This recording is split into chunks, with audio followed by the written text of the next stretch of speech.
तो hello dear students. तो आज की इस वीडियो में हम देखेंगे यूनिट 3 जो है आपकी साइबर एथिक्स। ठीक है, उसका टॉपिक है इंटेलेक्चुअल प्रॉपर्टी राइट्स, जिसे हम आईपीआर भी बोलते हैं, plagiarism and digital property rights. तो ये तीन टॉपिक हैं इसमें मेन टॉपिक के अंदर, है ना। इस यूनिट को हमने 5 पार्ट्स में डिवाइड करा है, तो ये थर्ड टॉपिक है आपका। तो सबसे पहले देखते हैं, देखो इधर ना राइट्स की बात हो रही है, तो ये इस टॉपिक में हम राइट्स की ही बात करेंगे सारी, है ना। तो देखो, intellectual property rights are the rights given to a person over his creation. ठीक है, देखो हम कुछ क्रिएट करते हैं, कुछ यूनिक इनोवेंट करते हैं, तो उसका हमें राइट चाहिए होता है। क्यों चाहिए होता है? ताकि उसको कोई मिसयूज ना कर सके, कोई उसको अपना ना कहे, क्योंकि वो मेरा क्रिएशन है। विच enable people to earn recognition or financial benefit from what they invent or create। देखो ये क्यों दिया जाता है राइट?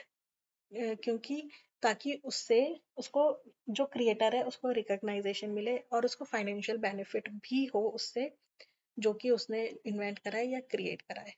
तो सुना ही होगा आपने, देखो इसके मेजर पार्ट्स हैं, या आपने काफी सुना होंगे इसके टर्म्स, पेटेंट्स। तो देखो, मेजर टाइप्स ऑफ आईपीआर्स में सबसे पहला आता है आपका पेटेंट्स। तो देखो पेटेंट्स कब मिलते हैं, पेटेंट कब इशू होता है आपको? फॉर इन्वेंशन, कोई आपका ऐसा इन्वेंशन है जिस जो क्या करता है, आपने बिल्कुल यूनिक चीज इन्वेंट करी है, नई चीज, जैसे जो नेसेसिटी है। ठीक है, तो देखो grants exclusive rights to the inventor for a specific period. एक पीरियड के लिए आपको उस पे राइट मिलता है कि वो आपका ही है। कोई और पर्सन या कोई और कंपनी या कोई और उसको अपना नहीं कह सकता, अपना एज अ इनोवेटर उसको नहीं बता सकता। ठीक है, नेक्स्ट आता है आपका कॉपीराइट्स। कॉपीराइट्स क्या होते हैं? देखो कॉपीराइट्स कब मिलते हैं हमें, किस चीज पे मिलते हैं? For music, books, software. आपने देखा होगा सॉफ्टवेयर इंस्टॉल करते हैं, कॉपीराइट, है ना। म्यूजिक का, किसी का म्यूजिक है, आपने कहते हैं ना म्यूजिक चोरी हो गया, तो म्यूजिक क्या है? वो कॉपीराइट। अब अब कॉपीराइट इश्यूज आने लग जाते हैं, जिस कोई भी अगर उसको स्टील करता है। नेक्स्ट है, देखो पेंटिंग्स है, फिल्म्स है, डेटाबेस, एड्स है। तो इन पे, इनके लिए क्या मिलता है? कॉपीराइट्स। ठीक है, for your creative works. Next है, देखो ये इंपॉर्टेंट टर्म्स है। नेक्स्ट है ट्रेडमार्क्स। तो देखो ट्रेड मतलब क्या होता है ना, व्यापार करते थे, व्यापार। तो for brand names, symbol, logos. ठीक है, किस लिए मिलता है ये? सिंबल्स के लिए, ब्रांड नेम्स के लिए, लोगोस के लिए। ठीक है, a trademark is a sign. Trademark मतलब मार्क क्या, एक साइन है ना, capable of distinguish the goods or services of one enterprise from those other enterprises। भाई अगर आपने एक प्रोडक्ट बनाया और सेम प्रोडक्ट किसी और ने बना दिया, तो how you will distinguish them? कैसे करोगे? आपको एक अपना मार्क, अपना साइन, जिसे हम ट्रेड मार्क बोलते हैं, वो अप्लाई करना पड़ेगा। देन ओनली उसमें डिस्टिंग्विश हो सकता है। तो ये क्या है? टू पुट सिग्नेचर और मार्क ऑन द प्रोडक्ट। ठीक है, तो नेक्स्ट है, देखो पहले के जमाने में, बहुत एंशियंट टाइम्स में क्या होता था, ट्रेडिंग जब होती थी, तो उस पे एक मार्क बना दिया जाता था कि भाई ये इस ट्रेडर का है। ठीक है, वही सेम अब भी हो रहा है, लेकिन वो अब एडवांस हो गया है।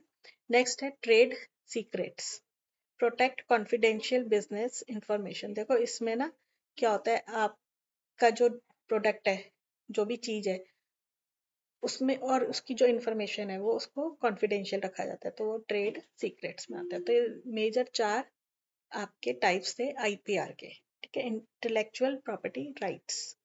नेक्स्ट है, अच्छा इसका पर्पस क्या है, क्यों चाहिए होता है हमें? जैसे कि मैंने बताया, कोई इसको मिसयूज ना कर सके। भाई मैंने एक चीज क्रिएट करी, कल को कोई और आके कह दे कि ये मैंने बनाया, तो इट इज अ रॉन्ग, है ना।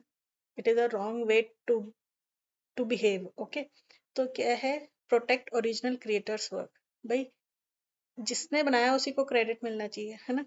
प्रोटेक्शन फ्रॉम अनऑथराइज्ड यूज, जो कि मैंने आपको अभी बताया। ठीक है, एनकरेजिंग इनोवेशंस। तो भाई देखो, जब रिकॉग्नाइजेशन मिलता है, फेम मिलता है, फिर आपको फाइनेंशियल हेल्प मिलती है, फाइनेंशियल बेनिफिट्स मिलने लगते हैं, तो उससे क्या होता है? एनकरेजमेंट बढ़ता है, किस चीज के लिए? इनोवेशन करने के लिए। फेयर ट्रेडिंग, भाई ट्रेडिंग फेयर हो।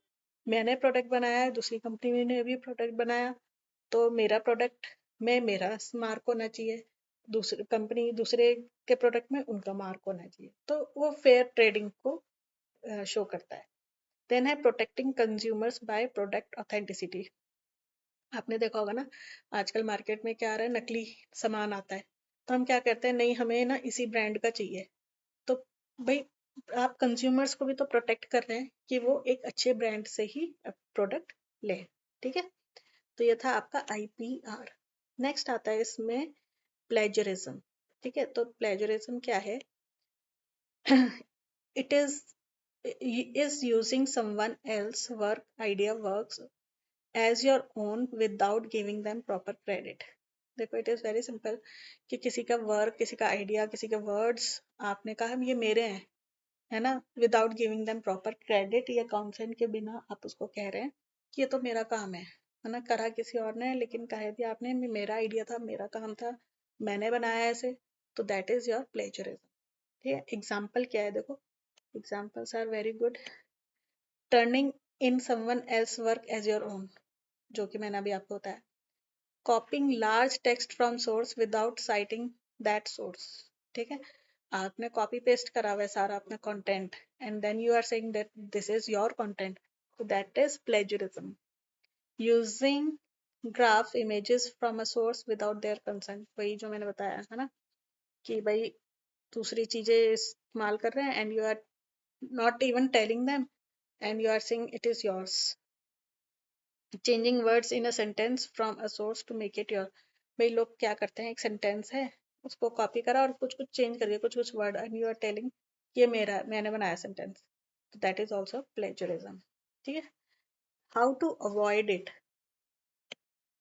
देखो, ऑलवेज प्रोवाइड क्रेडिट। अगर आपने किसी का कंटेंट उठाया भी है नेट से या कुछ भी करा है, तो you should give them proper credit या उनसे कंसर्न लो, कॉन्सेंट लो उनका, है ना, कि भाई हमने ये करा है, तो अगर आप चाहते हैं, मतलब उनसे एक बार मतलब जैसे कहते हैं ना कि परमिशन ले लो, तो वही चीज है।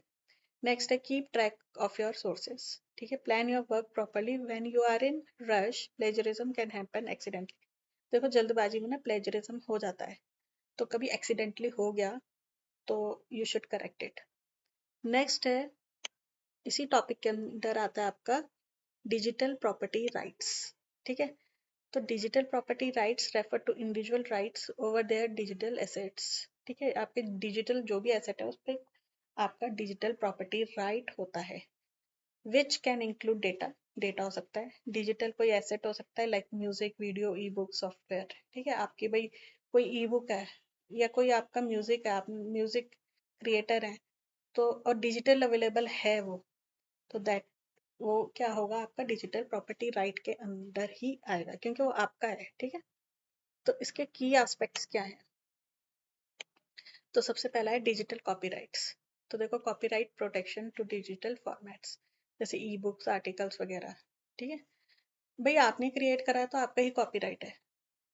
अब देखो, डिजिटल राइट्स मैनेजमेंट होता है, control how digital content is used.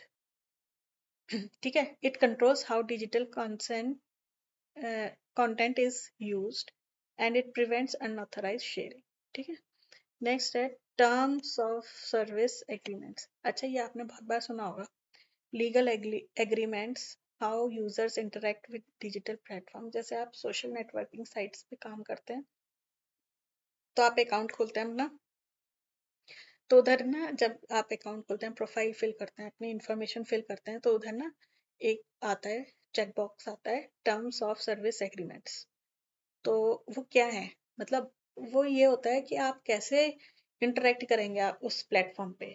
For example Facebook है, इंस्टा है, तो उधर भी होता है ये टर्म्स ऑफ सर्विस एग्रीमेंट्स। भाई आपने एक एग्रीमेंट करा है कि मैं आपके बताए हुए जो एग्रीमेंट है, एग्रीमेंट में जो भी है लिखा हुआ है मैं उसको फॉलो करूंगा, उसके बाहर मैं अनऑथराइज चीजें नहीं करूंगी। ठीक है, तो ये था आपका IPR, plagiarism and digital property rights.